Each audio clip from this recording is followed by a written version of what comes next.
Hola, bienvenidos nuevamente a Mates con Historia. Acá estoy con ustedes en los estudios de Conclusión TV de la Asociación de Empleados de Comercio de Rosario. Mientras me voy sirviendo un primer mate, vamos a referirnos a Bernardino Rivadavia. Bernardino Rivadavia. Y le vamos a dedicar más de un Mates con Historia, y este primer Mates con Historia ya le dedicamos uno hace un par de años, pero la figura de Rivadavia es tan multifacética, tan compleja como la de otros, ¿no? San Martín, Rosas, Mitre, que nos vamos a detener, y el capítulo de hoy lo dedicamos un poco a ver de trazar su perfil humano, su personalidad, que creo que explica mucho de lo que luego va a ser su obra de gobierno. Él va a tener tres grandes momentos en la historia argentina. Ya hemos aludido a él como secretario del primer triunvirato, 1811-1812. Una segunda etapa, que es lo que en orden cronológico tocaría ahora, porque estamos el Tratado de Pilar, la Batalla de Cepeda, la anarquía del año 20, ausencia de autoridades nacionales, y en 1820, finalizando el año 20, el año de la anarquía, sobre todo en la provincia de Buenos Aires, asume finalmente la gobernación de Buenos Aires el general Martín Rodríguez, y Rivadavia va a ser un ministro de gobierno durante 3 años, del gobierno, gobernador de Buenos Aires, Martín Rodríguez. No hay autoridades nacionales, cada provincia se gobierna a sí mismo. Esto luego va a cambiar, precisamente por la convocatoria a un congreso, 1824, y volveremos a Rivadavia cuando sea presidente, ¿no? Cuando sea presidente de la República. Estamos hablando de 1826-1827. Pero hoy nos detenemos en su perfil, ¿no? Fue un hombre inglés al servicio del Imperio Británico. Saben que es una figura muy polémica en ese sentido, ¿no? El revisionismo histórico ha tirado sus dardos contra Rivadavia, no solamente contra él. Fue un hombre puesto por las logias, por las sociedades secretas. ¿Es rescatable la obra de Rivadavia? Bueno, para buena parte de la historiografía lo es, empezando por el mismísimo Bartolomé Mitre, que lo va a poner en ese procerato, ¿no? Lo va a calificar como el primer hombre civil de los argentinos. Bien, introito, y nos referimos a la imagen de fondo. Ese es un billete de un austral, ¿eh? De esto hablo con cierta autoridad, porque fui testigo del Plan Austral, Plan Económico de Estabilización Económica en el gobierno de Raúl Alfonsín, año 1985, y ese es el billete de un austral en el que aparece precisamente la figura de don Bernardino Rivadavia. Me acuerdo que yo iba al colegio secundario en ese año y tenía mi profesor de historia, don Luis D'Aloisio, hace ya 4 años que ha fallecido. Él fue el que me inculcó la pasión por la historia. Él era muy revisionista. Y me acuerdo como si fuera hoy, que en una de sus clases saca un billete de un austral y mostrándonos la efigie de don Bernardino Rivadavia dice, esto, no el billete, sino lo que significaba Rivadavia en un billete, esto es una declaración de guerra. Esto es una declaración de guerra, claro, por esto de ver quién aparece en los billetes y quién no, ¿no? Entonces, bueno, y me contaban recién de producción algo que me pareció muy gracioso. Ahora lo suplanto yo a Rivadavia, debe ser la única vez que voy a estar en los billetes, ¿no? De un austral, bueno, denominación monetaria que ya no existe, dicho sea de paso, bueno, ya es parte de la historia. Bien, para no alargar demasiado, ¿qué dice Vicente Sierra? Que dice, hay un título muy interesante, Rivadavia, problema histórico, dice Vicente Sierra. cómo llega al gobierno. Acá él explica muy bien esta cuestión de las logias, ¿no? Por supuesto que parte de la base de algo que básicamente todos conocemos, que el general Martín Rodríguez, entre otras cosas, prácticamente estaba ausente del gobierno. Era un militar reconocido, respetado. Había sido el gobernador elegido tras ese fatídico y anárquico año 1820. El general Rodríguez no se encargaba de los despachos de gobierno, esta es la realidad. Y es importante destacar que Rivadavia integra el ministerio junto con otro conocido de la casa, de Mates con Historia, que es Manuel José García, ¿no? Ya me han escuchado hablar bastante. Interesante lo que dice Sierra, de estas dos designaciones, ¿no? Dice, la logia de la que fue venerable Félix de Álzaga se denominó Libertad y Justicia y a ella perteneció Las Heras, Gregorio Las Heras, que va a ser el sucesor de Rodríguez. La otra es la que se denominó Caballeros de América. Esto que ya he comentado, había infinidad de logias en la Buenos Aires de entonces. O sea, la logia que denunció Zarratea en el citado proceso. Hubo un proceso judicial contra los miembros de esta logia. Y desapareció momentáneamente para reaparecer con el gobierno de Rodríguez y ser la que Vicente Fidel López, dice que, cita a López, se componía de los Rosacruces de la logia Lautaro y correspondía a un grado más de iniciación. Fin de la cita de Vicente Fidel López. ¿Hasta qué punto estas logias actuaron separadamente o de acuerdo? No es fácil establecerlo. Pero cabe señalar como antecedente que en 1823 Rivadavia confió a Félix de Álzaga y al general Las Heras actuar para comisiones de confianza que no requerían ser muy afectos a San Martín. Rivadavia es un declarado enemigo, en términos políticos, de José de San Martín, acoto yo, ¿no? Y que los logistas de 1821 fueron enemigos del Libertador, lo denunció en carta de 31 de diciembre de dicho año, dirigida a O'Higgins, en la que decía San Martín a O'Higgins: el partido actual, que gobierna Buenos Aires, no me perdonará jamás mi negativa a sacrificar la división que estaba en Mendoza a sus miras particulares. ¿Se acuerdan? Lo vimos hace poco en la desobediencia de San Martín. Y dijimos, no se la van a perdonar nunca. Pero usted ni yo, mi buen amigo, no esperemos recompensa de nuestras fatigas y desvelos, y sí solo enemigos. Cuando no existamos, nos harán justicia. Fin de la cita de San Martín. Continúa Sierra. ¿Fueron estas organizaciones masónicas consecuencia de exigencias masónicas?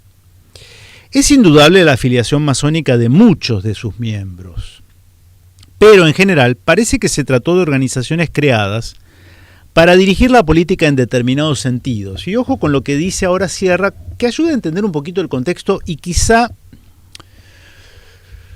entender la existencia de esta sucesión de logias, ¿no?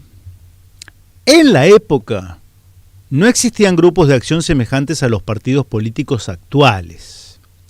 Esto, unido a la inexistencia de movimientos multitudinarios de opinión, hacía fácil, entre otras razones, para combatir los pronunciamientos militares, en virtud de los cuales las funciones castrenses y políticas parecieron afines, la posibilidad de que grupos reducidos, económica y socialmente poderosos o prestigiosos, organizados para la promoción de los intereses de unos y las ideas de otros, formarán entidades secretas destinadas a someter el poder del Estado.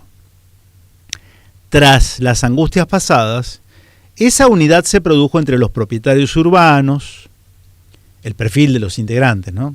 Los propietarios urbanos, los comerciantes unidos a la Comunidad Británica de Mercaderes y el grupo de ilustrados, constituyendo una oligarquía esencialmente urbana que encontró en la organización masónica el instrumento de dominio que necesitaba. Era una oligarquía provincialista, no federalista. Su afán de crear una nación no fue nacionalismo. Sus declaraciones de independencia no fueron americanismo. Esto lo repito porque me parece interesante. Era una oligarquía provincialista, no federalista. Su afán de crear una nación no fue nacionalismo. Sus declaraciones de independencia no fueron americanismo. Estos dos proyectos opuestos de país, ¿no? Que creo que hemos aludido más específicamente en ese Mates con Historia, que fue de comienzos de este año, las provincias versus el puerto. Las provincias versus el puerto. Por eso me animo a glosar yo a Sierra, ¿no? Fuera del puerto de Buenos Aires era difícil encontrar este tipo de agrupaciones o sociedades que no tenían razón de ser, podríamos decir, o que no respondían al anhelo profundo de ningún grupo social, de Catamarca, de Salta. Después va a haber, sí, por supuesto, a modo de sucursales de las logias porteñas, pero eso va a venir con el tiempo, no en 1820.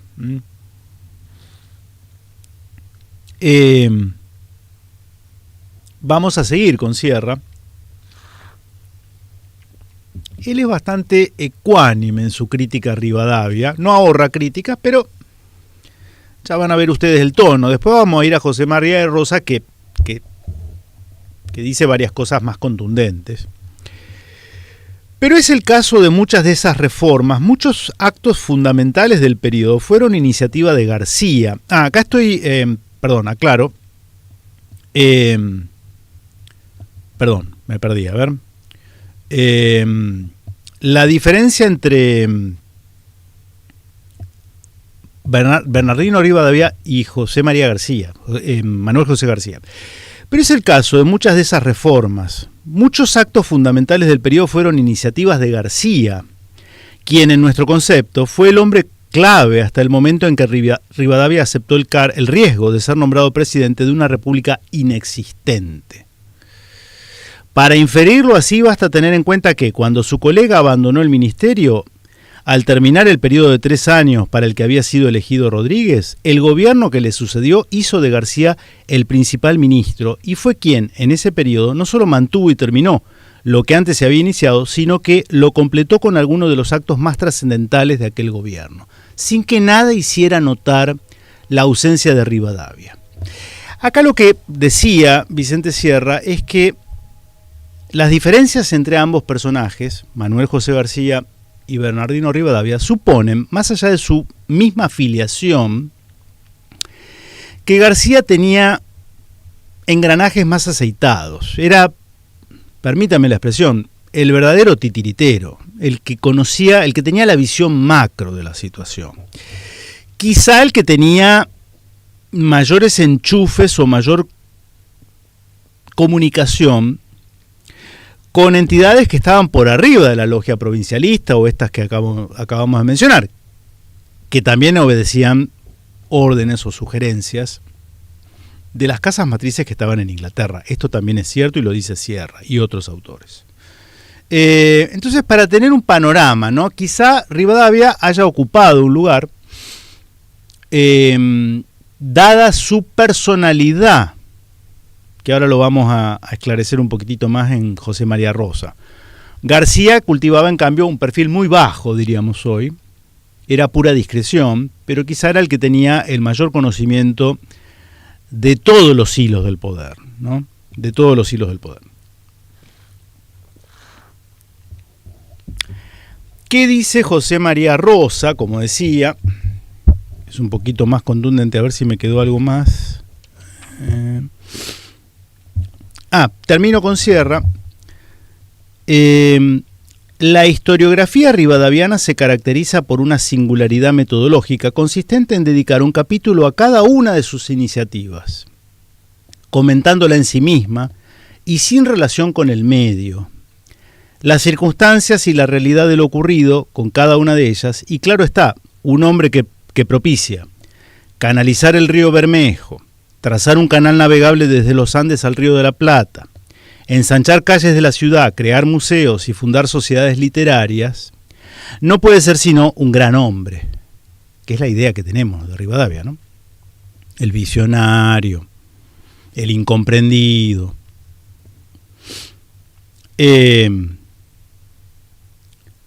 no puede ser sino un gran hombre, aunque solo resulte un gran iluso, pues nada de todo eso era realizable en su época y algo ni siquiera en las posteriores. Alguna vez se ha dicho que fue un vidente que se adelantó a su época.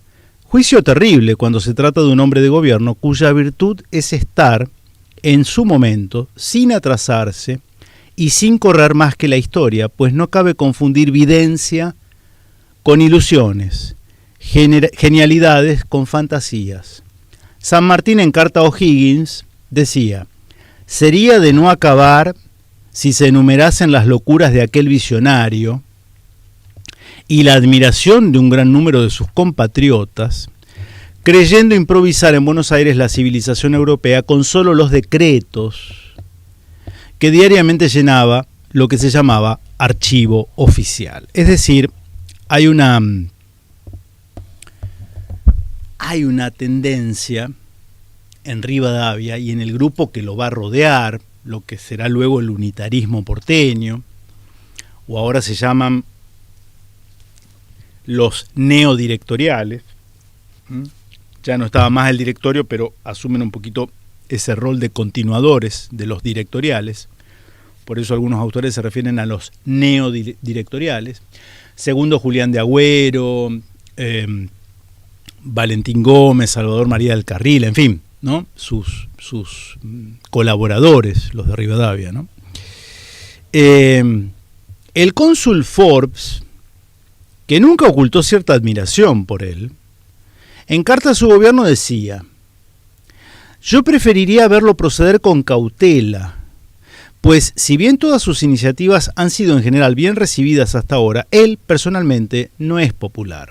Esto también es una clara alusión, ¿no?, a la personalidad. El fracaso, dice Sierra, fue su destino, y es que, como ha dicho Ricardo Piccirilli, se le quebró en las manos la herramienta, porque la realidad había sido demasiado ruda, el ensayo despiadadamente hostil. Pero lo que sorprende es que quien fracasa es Rivadavia, y no García. Mientras aquel tuvo que abandonar el país con un enorme bagaje de amargura, este volvió a ocupar puestos de confianza en la labor de gobernar. Hábilmente esquivó colaborar con Rivadavia cuando este no fue designado presidente. Perdón, cuando este fue designado presidente. Y había sido él, y no Rivadavia, quien hiciera el tratado con Gran Bretaña, quien contratara el empréstito, el famoso empréstito con la banca Baring Brothers, ya lo vamos a ver. Quien instalara el Banco Nacional, quien diera efectividad a la reforma religiosa, haciendo aprobar la ley de tolerancia de cultos, es decir, quien terminó todo lo que le interesaba específicamente a Gran Bretaña. Y no queremos señalar que fuera esa una tarea servil, pues creemos que se la realizó por suponer que los intereses británicos coincidían con los que se estimaron necesarios para crear una Argentina mejor que la que hasta entonces habían conocido. Hecho todo eso, García se retiró, y lo hizo a tiempo. Rivadavia, en cambio, recogió como propio todo eso que podía traducirse en gloria o en fracaso, y que no estaba en condiciones de corregir. Cuando quiso hacerlo, el tachado de anglófilo por sus contrarios lo fue de anglófobo por sus enemigos. El ministro británico en Buenos Aires, Lord Ponsonby, en carta a Canning del 20 de julio, en carta a Canning, el primer ministro británico, del 20 de julio de 1827, al informarle sobre la ola anti-inglesa que Rivadavia había fomentado por su actuación como mediador en la guerra con el Brasil, decía: confío en que esta aparente prevención contra Inglaterra cesará cuando la influencia y el ejemplo del señor Rivadavia sean completamente extinguidos. Yo tengo, les voy a ser sincero, mis reparos en cuanto a disculparlo a Rivadavia, en cuanto a que no incurrió deliberadamente en actos de corrupción, por ejemplo, en la intervención que tuvo en la toma del empréstito con la banca Baring Brothers. Eso lo vamos a analizar específicamente, vamos a tratar de ver si contamos con la compañía de un economista que nos oriente, porque son temas quizá más técnicos, como lo fue lo de la ley de enfiteusis. Pero bueno, es la opinión de Vicente Sierra. ¿Qué dice José María Rosa? Yo les he dicho que algunas cosas se repiten, pero en otras cosas es un poquito más ácido, podríamos decir, duro. El hechizo de Rivadavia. En mayo de 1821 habían llegado a Buenos Aires Bernardino Rivadavia y Manuel José García. De Europa el primero, de Río de Janeiro el segundo, donde ambos habían pasado 6 años. Eran por su rango social y prestigio intelectual expresión del Partido de las Luces, así se llamaban a sí mismos, el Partido de las Luces, restablecido en el gobierno. Rivadavia volvía con la aureola de una larga residencia en la cuna de la civilización, donde se había rozado con personalidades de la talla de Jeremías Bentham y de Madame de Recamier. El prestigio de hombre que llega de Europa era irresistible en el medio social de entonces, y lo fue durante muchísimo tiempo. Poco importaba que no hubiese escrito un libro, ni dictado una cátedra, y su labor diplomática pudiese sin injusticia calificarse de opaca. El solo hecho de haber visto Londres y París hacía que se lo supusiese al tanto de los secretos de la civilización y familiarizado con el constitucionalismo en boga durante la Restauración. Esto es algo que después también va a reforzar desde la sociología Arturo Jauretche, ¿no? En sus obras, particularmente El Mediopelo. Esta tendencia de ese sector social, que no es mayoritario, pero que es poderoso, es influyente en la opinión pública, de anotarse en cuanta moda venga del extranjero, que supone superior a todo lo autóctono por el solo hecho de proceder, ni que hablar si hablamos de Francia o de Inglaterra. Este es un tema en el sentido de que cuando tenemos una élite gobernante embebida en ese tipo de brebaje, y bueno, es el problema, ¿no? Porque no tiene un patriotismo nato, sino que considera patriotismo la mera copia de modelos exteriores, que pueden ser muy útiles allá, ¿no? El tema es si lo son acá, para nuestros intereses.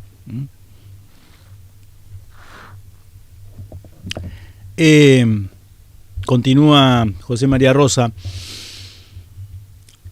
Si Rivadavia había sido antes uno de los hombres más notables del país, dice Vicente Fidel López, en 1821 fue recibido como el primero de ellos. Su personalidad se hizo tan contagiosa que gran porción de hechizados hicieron suyos sus enfáticos modales. El círculo del gobernador, la tertulia de Esteban de Luca, la clase dirigente, la junta de representantes, lo reconocieron como el punto céntrico del nuevo movimiento social. La conciencia no siempre cauta que tenía, Rivadavia, de sus méritos, hizo girar en derredor suyo las aspiraciones del partido neodirectorial. Fin de la cita de López. Dice Rosa, la amistad de Rivadavia con Bentham se limitaba a unas cartas del filósofo utilitario interesando al diplomático sudamericano para que difundiese en el Plata el Tratado de Legislación, que traducido al español acababa de lanzar a la venta.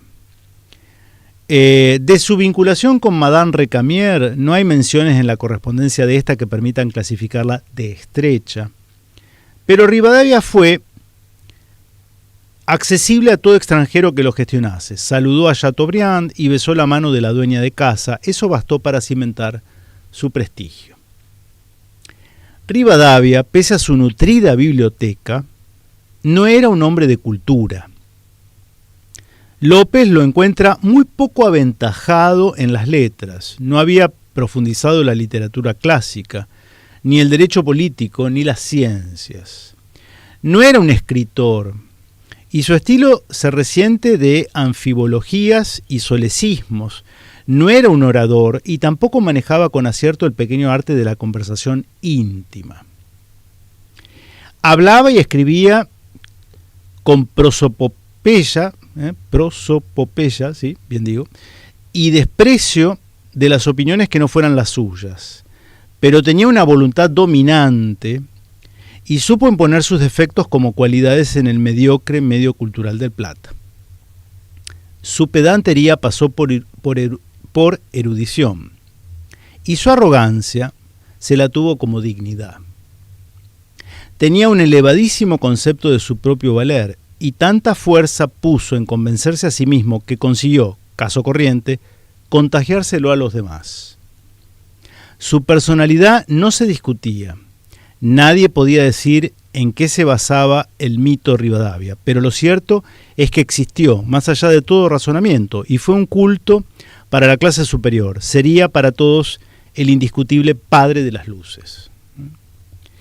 Esteban de Luca consiguió del gobernador Rodríguez que licenciase al ministro de Gobierno, su hermano, José Manuel, reemplazándolo por el viajero que venía de rozarse con Bentham y hablaba con suficiencia de todo lo conocido y por conocer. No debió quedar ajena a la logia que se reunía en casa de Luca, y ese trueque, el 28 de junio de ese año, 1821, Rivadavia era nombrado ministro de Gobierno, completando el gabinete Manuel José García como ministro de Hacienda. García era lo opuesto a Rivadavia, hombre discreto, había sabido hacer su juego diplomático, favorable a la invasión lusitana de la banda oriental, con cautela y agilidad. Como Rivadavia, creía en la civilización, pero desconfiaba convertir a sus paisanos. Mejor era traerla en forma de dominación directa. López lo llama estadista habilísimo, pero sin entusiasmo, contrastándolo a Rivadavia, estadista entusiasta, pero sin habilidad. Goodwin Parish lo llama perfecto gentleman británico y será el político preferido, mucho más que Rivadavia, por la diplomacia inglesa, García, ¿no?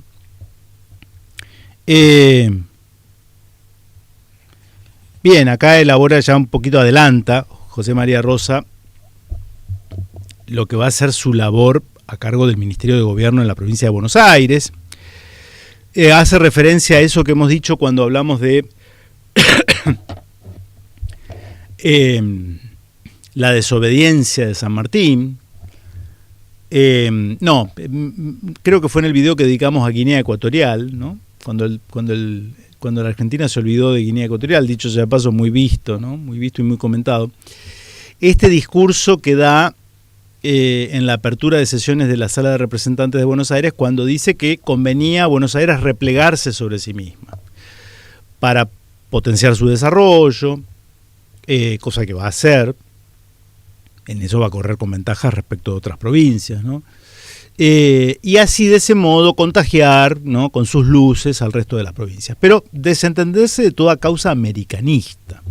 Ese va a ser el gran problema, ¿no?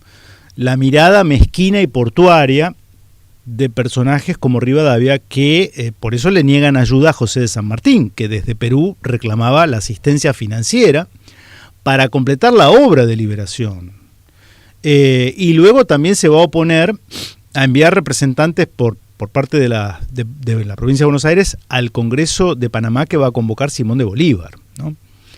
Este fue el gran problema, el gran talón de Aquiles, la mirada de una patria chica, ¿no?, reducida en su extensión, consecuentemente más fácil de manejar y de administrar, eso es cierto, ¿no?, pero que renunciaría a todo tipo de constitución de un Estado federal sudamericano, y por eso durante la presidencia de Rivadavia se va prácticamente a perder el Alto Perú, ¿no?, el Alto Perú, hoy Bolivia, entre otras cosas. Ese es un gran problema de fondo entre el unitarismo y el federalismo, que ahora empiezan a tomar ese color, unitarios y federales, década de 1820. Y acá José María Rosa también hace alusión a otra singularidad, que es esta manía por los decretos, ¿no? Esta manía por los decretos, es decir, la sobreideologización del grupo directorial, primero, neodirectorial ahora, o unitario, si quieren, ya podemos llamarlo, Rivadavia representante del unitarismo porteño, de tratar de forzar la realidad a el molde ideológico. Es decir, la prioridad la tienen las ideas preconcebidas. Y si la realidad social no se adecua a esas ideas, entonces la que está mal es la realidad. La inversa de lo que hacen los federales. Los caudillos federales, si por algo podemos caracterizarlos, es que tratan de adaptar las ideas, los principios, a un medio y a una realidad social X, que tiene ciertas características, ¿no? Esto ya viene de lejos con la idea de Moreno de pueblo, ¿no? El pueblo idílico que él leía en Rousseau, pero cuando él se asomaba a la realidad porteña de entonces y veía al pueblo genuino, al verdadero pueblo rioplatense criollo, como no le gustaba ese pueblo, entonces lo consideraba enemigo de la revolución. Es otro problema, ¿no? Dice José María Rosa, Rivadavia era muy personal y su extraordinaria capacidad de trabajo le permitía dictar decretos cotidianos sobre las más diversas y opuestas materias. Políticas militares, religiosas, educativas, de jardinería, ornato público, sobre vagos, hornos de ladrillo, construcciones de puentes, teatros, juzgados de alzada, rejas salientes en los edificios, libertad de imprenta, retiros militares, bolsa mercantil, etc. Cada decreto lo redactaba sin ayuda de amanuenses, con un exordio que recapitulaba la materia, varios considerandos sobre su importancia y muchos artículos con las minucias de una reglamentación. Estaba orgulloso de su enciclopédica ciencia administrativa y su dinamismo burocrático, y convirtió la Gaceta, el órgano oficial desde tiempos de la Revolución, en el registro oficial, que se llenó exclusivamente de sus decretos. Pocos de estos eran aplicables, porque la agobiadora tarea no le permitía enterarse de la realidad cotidiana. López cuenta que García le recomendó, para que García diga esto, ¿no?, que García le recomendó darse una vuelta por la Plaza de las Carretas para tener siquiera una idea del país. Pero la imaginación de Rivadavia podía pasarse sin conocer el medio. Vivía recluido en su oficina, saliendo solo para los actos oficiales y para pronunciar discursos en la Junta de Representantes. Hablaba con tanta fertilidad como escribía, pero no sabía escuchar ni leer. A la legislatura iba a ser oído, no a oír, retirándose después de exponer su opinión. Nunca pasó del puente de Márquez. Este es un dato, ¿eh? Rivadavia va a ser quizá el único presidente argentino, luego, ¿no?, de su ministerio bonaerense, que jamás salió de Buenos Aires. Jamás salió de Buenos Aires. Del centro de Buenos Aires. Nunca pasó del puente de Márquez, a lo menos desde 1812, en que sus pasos pueden seguirse. Su país era Buenos Aires, pero no el Buenos Aires real y vivo con sus hombres y su campaña, sino una entelequia fuera del tiempo y el espacio que quiso crear pieza a pieza como una máquina.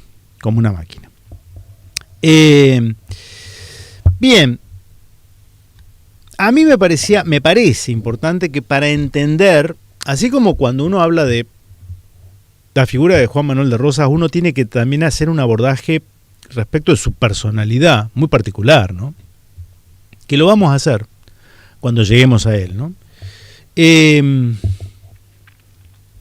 Es imposible entender lo que va a hacer un hombre como Bernardino Rivadavia, que quedó allí como un prócer, sin entender su personalidad, o por lo menos sin tener al menos alguna noticia sobre ella, ¿no? Y esto que podemos ya conjeturar, ¿no? ¿Por qué Mitre se empeña en que las futuras generaciones de argentinos lo veamos como el primer hombre civil de los argentinos. ¿Por qué? Si uno dice Rivadavia, en general aparece asociado a esta expresión el hombre de las luces, de las nuevas ideas, de avanzada, un visionario, cuando acabamos de ver, nunca frecuentó la universidad, no tiene un libro escrito, no hay un discurso memorable. Hablaba con un estilo, como si dijéramos coloquialmente, en difícil, y entonces como no se le entendía lo que quería decir, en el medio mediocre, en la mediocridad del medio social del Río de la Plata de entonces, según dice, creo que José María Rosa, bueno, la gente asentía, ¿no? Porque como había estado 6 años en Europa, hay un poquito, ¿no?, que nos retrata también a nosotros mismos, los argentinos, ¿no?, que tenemos esta cosa rivadaviana de pretender dar cátedra de todo, ¿no? Y también creo que Rivadavia va a pasar a ocupar ese puesto de honor en ese panteón imaginario de los próceres, aquellos que merecen recibir el culto, por ejemplo, aparecer en los billetes. En el gobierno de Raúl Alfonsín alguien habrá juzgado, mira, el que tiene que aparecer acá es Rivadavia, ¿no? Porque él va a tener una gran virtud, quizá, que va a ser la de interpretar el sentimiento íntimo de ese sector de Buenos Aires que lo considera un hombre suyo. Y por eso su enfrentamiento también inevitable con la otra Argentina. No solo la de las provincias, que ya vamos a ver, se van a alzar contra él. Por ejemplo, cuando veamos las reformas religiosas, ya vamos a ver qué fue eso, propio del liberalismo político de la época también, no solo en Argentina, la confiscación de bienes de la iglesia, la supresión de órdenes religiosas, esto ocurrió en Buenos Aires, 1822, el que como contracara, como reacción ante esa política iluminista de un sector del puerto cosmopolita de Buenos Aires, contra la fe de la mayoría de los argentinos, la contracara va a estar encarnada en Facundo Quiroga. Caudillo riojano, de preponderancia en todo el interior, que va a levantar la bandera conocida, ¿no? Religión o muerte, al punto tal llegó la resistencia, ¿no? Pero también el empeño por parte de Rivadavia de cambiar de raíz la mentalidad de los argentinos, ¿no? Él lo hacía de buena fe, creía que así construía una sociedad mejor. Tengo mis dudas porque cuando veamos algunas cuestiones, por ejemplo, se los adelanté, lo reitero, la cuestión de la contratación de empréstitos con la banca británica, ahí vamos a ver también que no era tan cándido. Creo que no se puede echar un manto de olvido de su actuación, reconociendo que fue negativa para los intereses nacionales, pero que estuvo bien intencionado Rivadavia, como pareciera sugerir Sierra. Es un tema que se investigó mucho y reitero, como tiene más una beta económica, vamos a tratar de conseguir a alguien que hable con autoridad, cosa que yo no tengo. En todo caso puedo citar a otros. Pero, decía, sí, quizás un mérito fue saber que representaba el sentir, la visión de un país de ese sector del puerto de Buenos Aires. Por eso no solo va a encontrar resistencia en las provincias, sino también dentro de la misma Buenos Aires.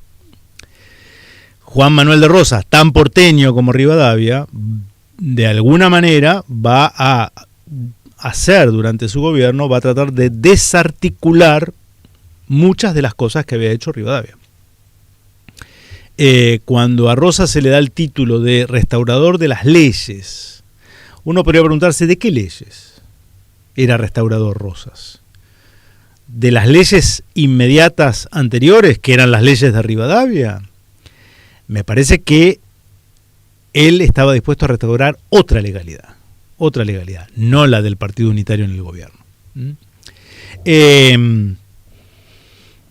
Por eso es tan interesante detenernos en este orden cronológico en el que estamos abordando la historia argentina y de la Iglesia, para reflexionar, ¿sí?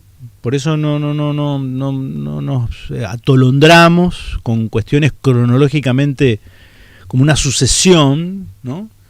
Simple sucesión cronológica, sino tratamos de detenernos, sobre todo en un personaje como Rivadavia.